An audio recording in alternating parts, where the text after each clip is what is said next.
그러므로 나의 사랑하고 사모하는 형제들, 나의 기쁨이요 면류관인 사랑하는 자들아, 이와 같이 주 안에 서라. 내가 유오디아를 권하고 순두개를 권하노니 주 안에서 같은 마음을 품으라.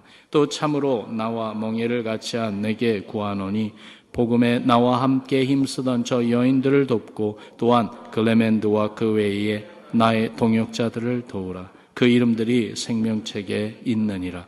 주 안에서 항상 기뻐하라. 내가 다시 말하노니 기뻐하라. 너희 관용을 모든 사람에게 알게 하라. 주께서 가까우시니라. 아무것도 염려하지 말고 다만 모든 일에 기도와 간구로 너희 구할 것을 감사함으로 하나님께 아뢰라. 그리하면 모든 지각에 뛰어난 하나님의 평강이 그리스도 예수 안에서 너희 마음과 생각을 지키시리라. 아멘. 어떻게 기쁨의 열매를 맺을 수 있을까? 기쁨이라는 것은 관계를 통해서 주어지는 것이지요. 하나님과의 관계 속에서 또 우리 이웃과의 관계 속에서 그 관계가 사랑의 관계가 될 때에 그때 하나님께서 우리 마음에 맺혀주시는 열매가 바로 기쁨의 열매라는 것이지요. 빌립보 교회는 참으로 좋은 교회입니다. 저는 뉴비전 교회도 참으로 좋은 교회라고 믿습니다. 뉴네이션 교회도 좋은 교회라고 믿습니다. 네. 빌립보 교회는 사도 바울에게 복음을 처음 들은 그때부터 계속해서 사도 바울과 아주 사랑의 좋은 관계들을 맺으며 늘 사도 바울의 사역을 위해서 기도해 주었고 또 물질적으로 후원해 주었고 또 격려해 준 그러한 좋은 교회입니다. 그래서 오늘 말씀해 보니까 사도 바울이 빌립보 교회에 대해서 그러므로 나의 사랑하고 사모하는 형제들, 나의 기쁨이요 사랑하는 형제들이라고 이렇게 이야기하고 있습니다. 여러분, 이 짧은 한마디 말씀에서 나의 사랑하고 사모하고 나의 기쁨이요 면류관인 사랑하는 자들아, 이 사랑한다는 말을 3번이나 계속해서 반복하고 있습니다. 얼마나 빌립보 교회를 생각하면 그 사랑하는 마음이 넘쳐났으면 이렇게 이야기를 했겠습니까? 그런데 그렇게 좋은 빌립보 교회 안에도 문제가 있었습니다. 어려움이 있었습니다. 갈등이 있었습니다. 넘어짐이 있었습니다. 그래서 오늘 바울이 이렇게 이야기하죠. 주 안에 이와 같이 주 안에 서라. 서로 하는 걸로 봐서 그들은 지금 넘어져 있는 것이 틀림없습니다. 그래서 주 안에 서라라고 지금 격려하고 있는 거예요. 그들은 어떻게 넘어졌나요? 2절 말씀해 보니까 이런 말씀이 나오죠. 내가 유오디아를 권하고 순두개를 권하노니 주 안에서 같은 마음을 품으라. 여기 보시면 유오디아, 순두개가 나오는데요. 음식 이름이 아닙니다. 사람 이름이에요. 빌립보 교회 안에 있었던 두 여집사들의 이름입니다.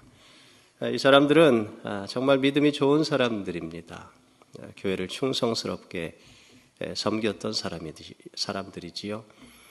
바울이 빌립보 교회를 개척했을 때 개척 초기부터 함께 늘 충성스럽게 섬겼던 그러한 두 여집사들입니다.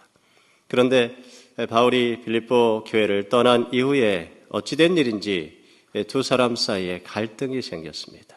다툼이 생겼습니다. 그래가지고 서로 미워하는 거예요. 서로 시기하고 질투하고 말이지요. 교회를 와도 서로 얼굴도 안 봐요. 인사도 안 해요.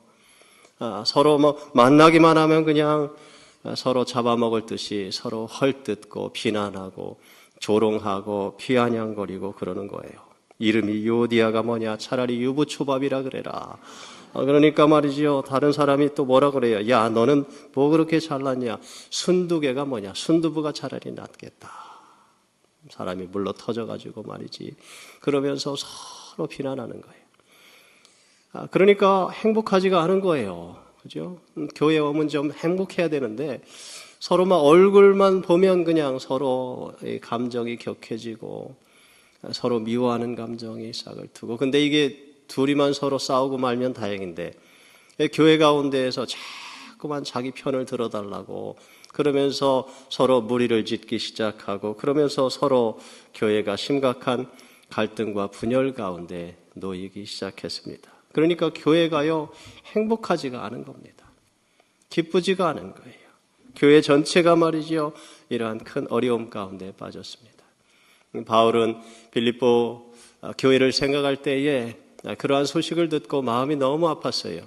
로마의 감옥에서 빌립보 교회를 위해서 기도했습니다. 그리고 빌립보서를 기록하면서 그들에게 이렇게 이야기하는 거예요. 주 안에서 같은 마음을 품으라. 제발 좀 한 마음을 품으라. 여러분 어떻게 같은 마음 품을 수 있다고요? 따라하십시다. 주 안에서. 다시 한번 주 안에서. 여러분 주님 밖에서 같은 마음 품기 힘들어요. 안 됩니다. 주님 안으로 들어와야 됩니다. 우리는 주님 안에서 같은 마음 품을 수 있습니다. 그렇다면 주님 안에서라는 말은 무슨 말일까요? 주님을 믿는 믿음 안에서. 주님을 믿는 믿음 안에서 내가 그리스도와 함께 십자가에 못 박혀 죽었습니다. 주님을 믿는 믿음 안에서 내 모든 정과 욕심이 다 십자가에 죽었습니다. 이제 내가 사는 거 아니고 내 안에 그리스도께서 사시는 겁니다. 그렇게 고백하는 거, 그게 바로 주님 안에서 아닙니까? 여러분, 그래야 우리는 같은 마음 품을 수 있습니다. 그래야 우리는 하나님 주시는 기쁨으로 충만함을 누리며 살 수 있습니다. 여러분, 주님 안에서 같은 마음 품으실 수 있기 바랍니다. 내 마음에 맞추라는 건가요? 아닙니다. 당신 마음에 맞추라는 걸까요? 아닙니다. 누구 마음에? 주님 마음에 맞추라는 거예요.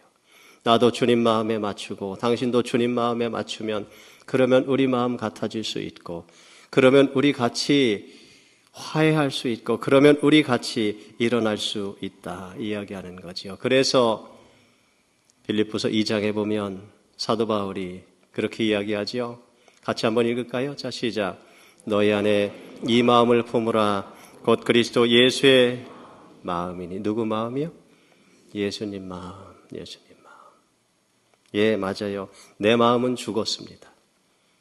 내 생각도 죽었습니다. 내 고집도 죽었습니다. 내 혈기도 죽었습니다. 그게 예수님 믿는 거예요.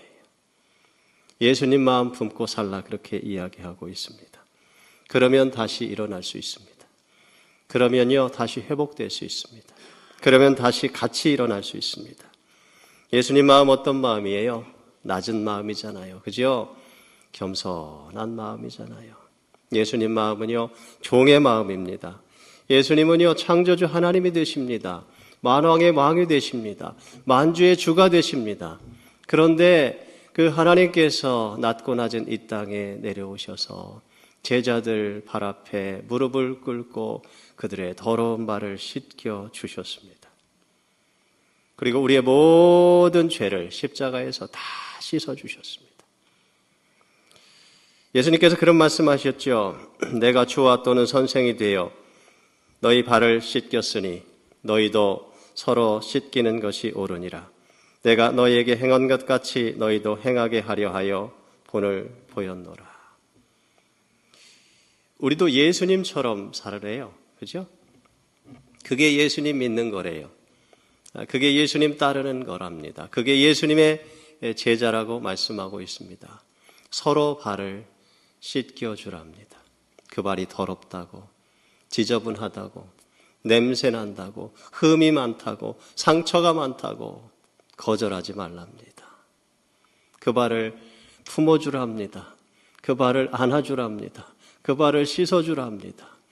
여러분, 우리 몸에서 가장 더러운 부분이 발이 아닙니까? 발을 씻어주라, 발을 품어주라, 발을 섬겨주라 하는 것은 그 사람 모두를 섬겨주라는 거예요.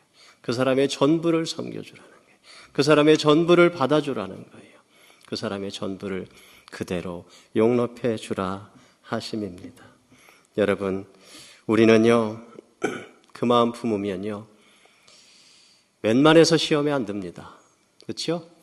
종의 마음 품었는데 무슨 시험 들 게 있겠습니까? 여러분, 종의 마음을 가지고 사는데 여러분 억울한 게 뭐가 있겠습니까? 이 마음 가지면요, 웬만해서 넘어지지도 않습니다. 우리 같이 한번 따라 하실까요? 나는 섬기는 종입니다. 다시 한번, 나는 섬기는 종입니다. 여러분, 이 마음 가지면요, 관계가 회복됩니다. 이 마음 가지면요, 기쁨이 회복될 수밖에 없습니다. 오늘 사도 바울이 이야기하지요. 주 안에서 항상 기뻐하라. 내가 다시 말하노니 기뻐하라. 주님 안에서 한 마음을 품으라. 같은 마음을 품으라. 지금은 뭐예요? 주님 안에서 항상 기뻐하라. 이 연결되었다는 거예요. 그죠? 주님 안에서 같은 마음 품으면 주님 안에서 항상 기뻐할 수 있다는 거예요. 여러분, 주님 밖에 기쁨 없어요. 주님 안에 참된 기쁨이 있습니다. 여러분, 하나님은요, 기쁨이 충만하신 분이십니다. 하나님은 사랑이시다. 우리는 그 사실을 너무 잘 알아요. 근데 우리는 하나님은 기쁨이시다. 이 사실을 잘 생각하지 않고 삽니다. 하나님은 기쁨이 충만하신 분이십니다. 그래서 하나님께서 말이지요, 창세기에 보시면 아담과 하와를 창조하시고 어디에 살게 하셨어요? 에덴 동산. 에덴의 뜻이 뭐예요? 기쁨, 즐거움, 환희. 기쁨 동산에 살게 해주신 거예요. 그렇죠? 기쁨 동산에서 여러분, 그들은 하나님 주시는 참된 기쁨을 충만하게 맛보고 누리며 살았습니다. 하나님과 친밀함 가운데 그들은 살았고요.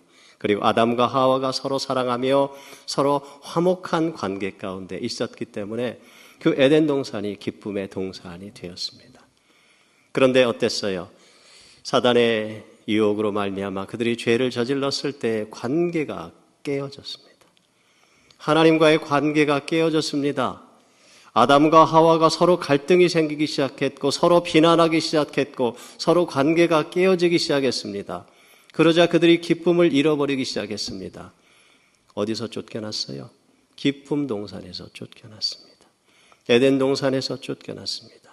그래서 그들의 삶 가운데 갈등과 다툼과 정말 모든 고민과 문제와 어려움과 슬픔과 두려움이 찾아오기 시작했던 거예요. 여러분, 그런데 예수님께서 오셔서 우리에게 해주신 일이 뭘까요? 예수님께서 우리와 하나님과의 관계를 회복시켜 주셨잖아요. 우리의 모든 죄를 다 짊어지시고 십자가에 죽어주심으로 말미암아 하나님과 우리의 사이를 회복시켜 주셨고 우리 서로 막힌 담을 회복시켜 주셨습니다. 그래서 우리로 하여금 하나님 나라 백성, 천국 백성 되게 해 주셨습니다. 영원한 지옥의 멸망에 빠질 수밖에 없는 우리 인생을 지옥길에서 건져주시고 천국의 생명책의 이름을 올려주셨습니다. 여러분, 이 말은 다른 말로 말하면 뭐냐면 우리로 다시 하나님하고 친하게 지낼 수 있게 해주셨습니다. 이 말은 다른 말로 말하면 뭐냐면 우리로 하여금 다시 하나님 주시는 기쁨을 충만하게 맛보고 누리며 살 수 있게 해주셨다는 것입니다. 그래서 여러분, 내가 성도라 하면서 내가 예수님을 믿는다 하면서 만약 내 마음 가운데 그런 기쁨이 없어, 내 마음 가운데 하나님 주시는 그러한 환희가 없어요, 하나님 주시는 그러한 은혜의 감동이, 감격이 여러분 메말라 있지는 않습니까? 그렇다면 우리의 신앙을 다시 한번 점검해 볼 필요가 있습니다. 여러분, 성도의 가장 대표적인 특징 중에 하나가 기쁨이기 때문입니다. 여러분 마음은 오늘 어떻습니까? 여러분 마음에는 기쁨이 있습니까? 아멘을 안 하시네요. 네, 기쁨이 충만하실 수 있기를 바랍니다.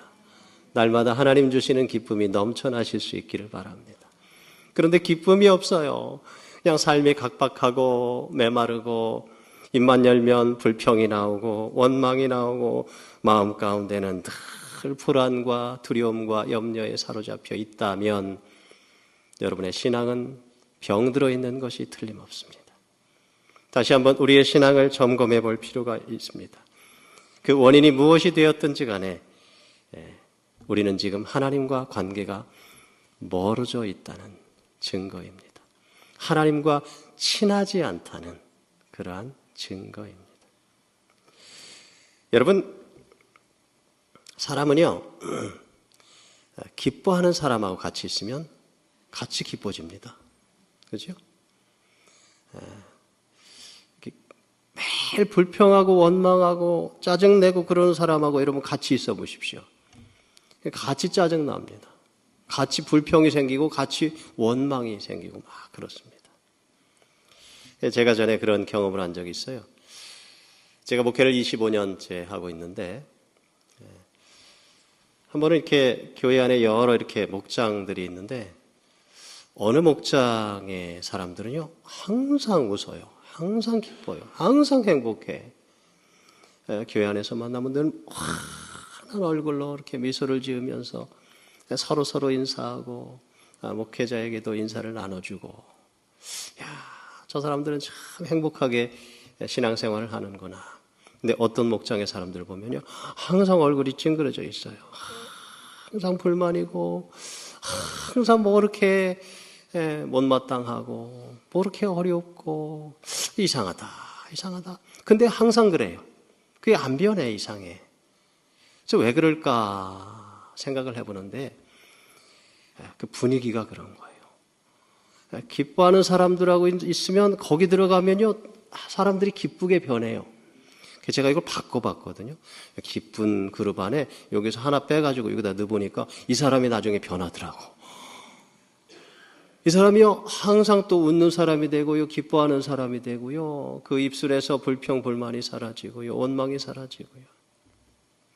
여러분, 우리는 기쁨이 충만한 사람들하고 같이 지내야 됩니다. 기쁨이 충만하신 분 누구세요? 우리 주 예수 그리스도. 그래서 우리는 주님하고 항상 같이 친하게 지내야 돼요.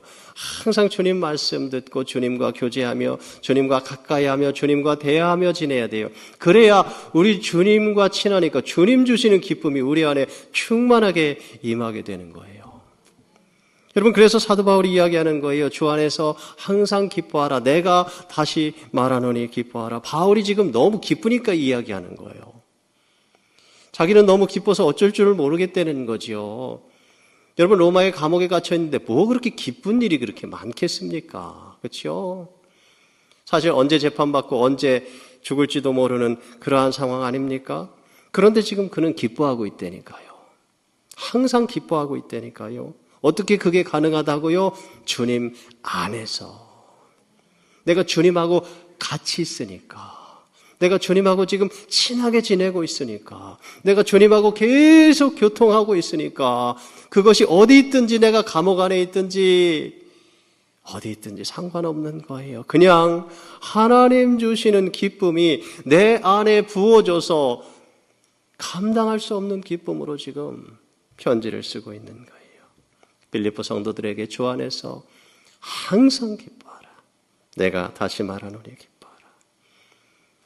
여러분의 삶에서 주님과 함께 동행하시기 바랍니다. 늘 주님하고 친하게 지내시기 바랍니다. 그러니까요, 인생을 불평과 원망과 불행한 삶으로 만들려면 어떻게 해야 될까요? 이제 그 비결을 알려드리겠습니다. 여러분의 인생이 불행한 인생이 되기를 원하신다면 주님으로부터 자꾸만 멀어지시면 됩니다. 주님하고 사이가 안 좋아지시면 됩니다. 자꾸만 예배 자리에서 멀어지고요, 기도의 자리에서 멀어지고요. 그러면 주님하고 자꾸만 멀어지니까 틀림없이 불행한 인생이 될 줄로 믿습니다. 우리가 주님하고 자꾸 멀어지잖아요. 그러면요, 귀신이요, 귀신같이 합니다. 그래가지고 그 틈을 싹 껴들어와요. 그래가지고 우리 마음속에 자꾸만 세상을 좋아하게 만들고 죄악을 좋아하게 만들고요. 그러니까 점점 자꾸만 더 주님하고는 자꾸만 멀어지게 되는 거예요. 세상을 좋아하게 만들고 죄악을 좋아하게 만드는 게 그때는 달콤한 것 같지요. 그런데 여러분, 그 인생이 괴로운 인생 되는 거예요. 그러면 안 되잖아요. 그렇죠? 어떻게 해야 될까요? 어떻게 해야 우리 마음속에 다시 기쁨의 열매가 맺힐 수 있을까요? 주님하고 관계를 다시 회복해야 돼요. 주님하고 다시 친하게 지내야 돼요. 그러려면 주님으로부터 멀어져 있는 내 자리가 어디인지를 알고 다시 주님 앞에 돌아와야 합니다. 그거를 회개라고 하는 거예요. 하나님 앞에 내가 하나님과 멀어진 모든 것들을 다 토해놓고 내 마음 가운데 미움이 있으면, 시기가 있으면, 분쟁하는 마음이 있으면 다 토해놓아야지요. 내 삶 속에 죄악이 있으면 하나님 앞에 다 토해놓아야 합니다. 여러분, 성도가 죄를 짓고 그것을 하나님 앞에 토해놓지 않는 것은 마치 독을 삼키고 그것을 머금고 토해내지 않는 것과 같습니다. 독을 삼키고 토해내지 않으면요, 결국은 썩게 되고 결국은 온몸을 마비시키고 그 사람을 죽게 만들 수밖에 없는 거예요. 여러분, 시편 32편에 보면 다윗이 그랬지 않습니까? 내가 입을 열지 아니할 때에 종일 신음함으로 내 뼈가 쇠하였나이다. 주의 손이 주야로 나를 누르시오니 내 진액이 빠져서 여름 가뭄에 마름같이 되었나이다. 다윗이 간음죄를 저질렀습니다. 그런데 회개하지를 않았어요. 성령께서 마음 가운데서 계속해서 회개하라는 찔림을 주시는데도 말이지요, 입을 꾹 다물고 내가 입을 열지 않았다라고 다윗은 이야기하고 있습니다. 그렇게 거의 1년의 시간을 버텼습니다. 어떻게 됐을까요? 그가 고백하지요. 온몸이 뼈가 이스러지는 것 같았다. 온몸에 진액이 빠져나가는 것 같아가지고 여름 가뭄에 마름같이 되었다. 그렇게 이야기합니다. 여름 가뭄에 마름같이 되는 게 여러분 뭔지 아세요? 저는 시골에서 자랐습니다. 저희 부모님 농사를 지셨어요. 여름에 가뭄이 지잖아요. 그러면요, 논바닥이 거북이 등짝처럼 막 쫙쫙 갈라집니다. 그러면 거기에 심어놓은 벼들이 이게 물을 제대로 공급받지를 못하니까 노랗게 타들어가는 거예요. 다 죽어가는 거예요. 시들시들 죽어가는 거예요. 여러분, 그 벼들이 다시 어떻게 파랗게 생기를 얻고 어떻게 살아나고 어떻게 가을에 풍성한 열매를 맺힐 수 있을까요? 다른 방법이 없습니다. 물꼬를 터줘야 됩니다. 그러면 큰 저수지에서 말이죠, 물을 대가지고 말이죠, 물꼬를 터줘가지고 그 논에다가 물을 대주기 시작하면 그러면 다시 노랗게 타들어가던 벼들이 파랗게 살아나기 시작하고요. 그러면 가을에 풍성한 곡식을 거둘 수가 있게 됩니다. 여러분, 이것은 우리 인생도 마찬가지라는 거예요.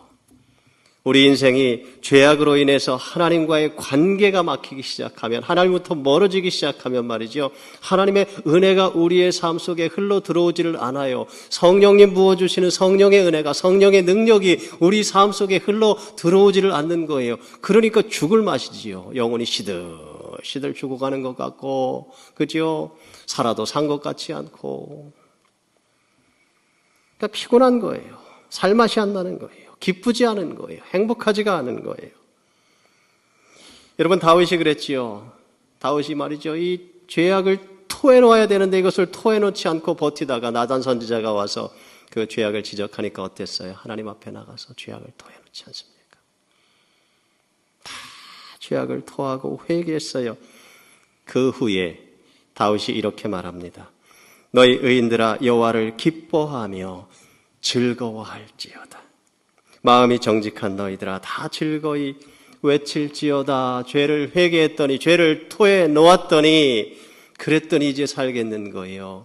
하나님이 그 죄를 용서해 주시고 다시 은혜를 부어 주시니까, 그러니까 뭐가 회복돼요? 기쁨이 회복되기 시작하는 거예요. 그렇죠? 그래서 기뻐할지어다, 즐거워할지어다, 그렇게 지금 이야기하고 있는 거예요. 그러면서 성도들한테 뭐라 그래요? 같이 한번 읽을까요? 자, 시작. 너희는 무지한 말이나 노새같이 되지 말지어다. 그것들은 제갈과 굴레로 단속하지 아니하면 너희에게 가까이 가지 아니하리로다. 무슨 뜻이에요? 짐승 중에 고집이 제일 센 짐승이 노새라고 그래요. 노새. 노새는 길들이기가 너무너무 힘들어요. 그래서 영어 속담 가운데 stubborn as a mule, 그런 속담이 있어요. 얼마나 고집이 세면 도대체가 다뤄먹기가 힘든 거예요. 사람들이 노새나 이 말 같은 거를 길들이기 위해서는 말이지, 항상 재갈을 먹이고 굴레를 씌우고 항상 채찍을 가지고 때려야, 그래야 말을 들어먹는 거예요. 그렇게 되지 말지어다. 그러죠? 그렇게 되지 말라. 오늘 혹시 여러분 마음속에 기쁨이 없고 바싹 메말라 있지는 않으십니까? 여러분의 마음이, 여러분의 심령이 정말 거북이 등짝처럼 쩍쩍 갈라져 있지는 않습니까? 여러분의 삶이, 여러분의 영혼이 시들시들 죽어가고 있지는 않습니까? 입만 열면 원망만 나오고 불평만 나오고 다른 사람들 만나면 괜히 헐뜯고 비난하고 조롱하고 싶고 그런 상태 가운데 있지는 않으십니까? 여러분 빨리 하나님과 관계를 회복하시기 바랍니다. 다시 하나님께 나오시기 바랍니다. 하나님께 회개하시기 바랍니다. 다시 하나님하고 친하게 지내실 수 있기를 바랍니다. 마음속에 있는 모든 죄악을 다 하나님 앞에 털어놓으세요. 저는요 날마다 하나님 앞에 회개합니다. 매일 저녁마다 하나님 앞에 회개합니다. 하나님, 내가 오늘 하루 살아오면서 내가 말에나 이래나 죄 지은 거 없는지, 내 마음 가운데 시기하는 마음은 없었는지, 미워하는 사람은 없었는지 하나님 앞에요 날마다 회개합니다. 하나님 앞에 회개하십시오. 괜히 노새처럼 고집 피우다가 여러분 두들겨 맞지 마시기 바랍니다. 오늘 하나님께 회개할 거 있으면 회개하시고요. 버릴 거 있으면 버리시고요. 끊을 거 있으면 끊으시고요. 결단하시는 이 아침이 되실 수 있기를 바랍니다. 그래서 다시 예수님하고 친하게 지내시기 바랍니다. 다시 성도님들하고 친하게 지내시기 바랍니다. 그러면요, 다시 은혜의 물고가 여러분의 심령에 트여지기 시작하는 거예요. 하나님의 은혜가 막 흘러들어오기 시작하는 거예요. 그러면요, 하나님 주시는 기쁨이 우리 안에서 충만하게 흘러 넘칠 줄 믿습니다. 여러분의 삶 속에, 심령 속에 이 가을에 그러한 기쁨의 열매들을 맛보실 수 있기를 주님의 이름으로 간절히 축원드립니다. 기도하십시다.